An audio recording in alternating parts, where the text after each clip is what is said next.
Je tiens la boîte à questions et je pioche une question. Et cette question nous demande... Ah, qu'est-ce qui se passe si je ne suis pas satisfait ou satisfaite de la formation? Eh bien, on est bien désolé pour toi. Ça c'est sûr. Ça c'est sûr. Déjà, ce qu'on peut dire, c'est que c'est très rare. Voilà, alors cependant, une personne qui n'est pas satisfaite... J'ai même personne qui me vient à l'esprit. Non, ce qui arrive, c'est que c'est plutôt des problématiques d'apprentissage. C'est vrai que dans cette formation, ce qu'on a déjà rencontré, c'est plutôt des gens qui sont pas prêts à recevoir l'enseignement qu'on donne. C'est un enseignement à la fois théorique, pratique, technique, mais aussi c'est un enseignement qui forcément fait bouger nos lignes. Assez profondément d'ailleurs. Et voilà, ce qui me vient plutôt, c'est ça, c'est des personnes, pas tellement qu'elles n'aient pas été satisfaites, mais qu'elles n'aient pas pu accrocher la méthode, soit que ça les ait trop bougé, quoi, enfin fait mobiliser, soit que nous d'ailleurs, on ait pu dire que ça n'allait pas, quoi, que c'était pas possible d'avancer parce que c'est juste pas prêt, parce qu'il faut un suivi thérapeutique à côté parfois pour certaines personnes et qui n'ont rien de fantastique non plus, hein. On a tous nos espaces traumatiques dans nos tréfonds là, et quand ils émergent, ben oui, parfois ça nous dérégule un peu, beaucoup ou passionnément.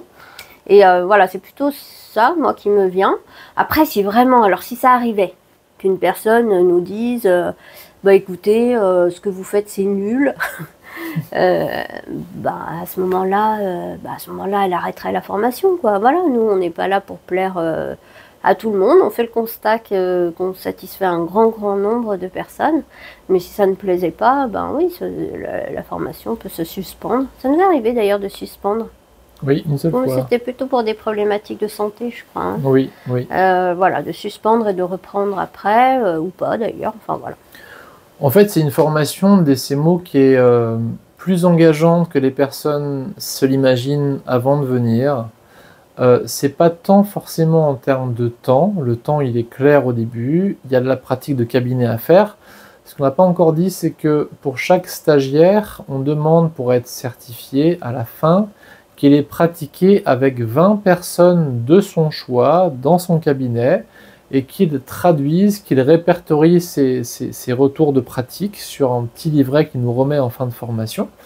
C'est un peu de temps passé, mais au-delà de ça, l'engagement, c'est vraiment un engagement aussi à se mettre en jeu, à oser pouvoir parler depuis des endroits de vulnérabilité, à oser plonger à l'intérieur de soi, à oser se mettre en jeu avec des personnes qui ne sont pas forcément de son même obédience de vision de la thérapie, du même niveau d'expérience qu'elle. Ça demande de l'ouverture et de l'engagement intérieur. C'est pas uniquement une formation technique, c'est une formation qui, je trouve, est avant tout expérientielle. Et qui vient toucher vraiment au fond. Et ce qu'on demande vraiment à tous nos stagiaires, c'est d'être en suivi, en continu, en thérapie, en dehors, avec des modèles thérapeutiques comme des CIMO qui viennent travailler en profondeur sur l'attachement. Oui, ce qui me vient dans la liste des oser, c'est aussi oser être nul, oser être débutant. Ouais. Bien sûr que nous, nos stagiaires, c'est des gens expérimentés, hein, dans leur méthode de base. Donc voilà, ils ont éprouvé le fait d'être à l'aise au quotidien dans tout ce qu'ils font. Et c'est dans ce contexte que c'est particulièrement délicat de revenir à un niveau débutant. Et on comprend très bien, nous on a vraiment l'habitude de ça dans les mises en situation pratique. On est conscient de ça, on est conscient que c'est difficile et on est conscient que c'est un vrai challenge parfois pour certains de se montrer débutant, de se montrer en ne sachant pas faire. Parce qu'en effet, voilà, il y a plein d'outils qui sont tout à fait nouveaux et que quand on les découvre, il faut être débutant face à l'outil.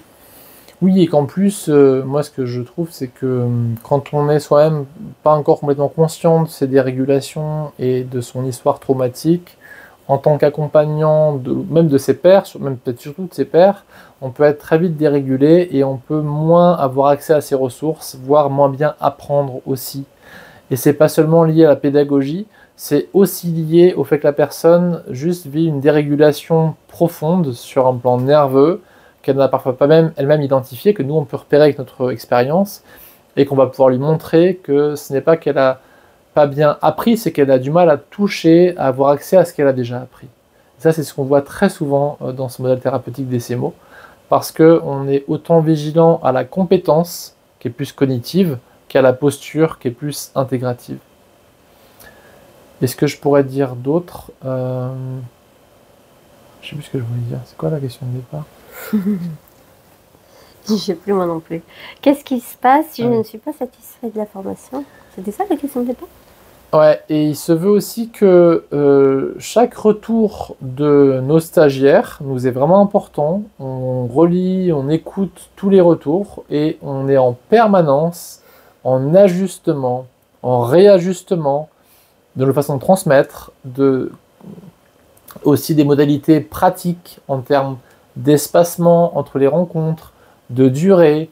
Et Nathalie et moi, depuis qu'on travaille ensemble depuis un paquet d'années maintenant, on est tout le temps en train de modulariser, d'adapter nos contenus avec les retours qu'on obtient. Et du coup, la formation, elle est toujours en évolution dans la pratique parce qu'on cherche toujours à s'adapter à ces retours qu'on a qui sont souvent assez mineurs, hein, mais qui demandent plus de pratique, plus de supervision, plus de ci, plus de ça, moins de ça, et on s'adapte en permanence. Voilà ce qu'on pouvait vous dire sur votre satisfaction. Voilà. Et pour information, je crois que 100% en fait des stagiaires sont satisfaits dans les retours qu'on a, et simplement que là-dessus, de 0 à 100, ils sont satisfaits à 95% en moyenne.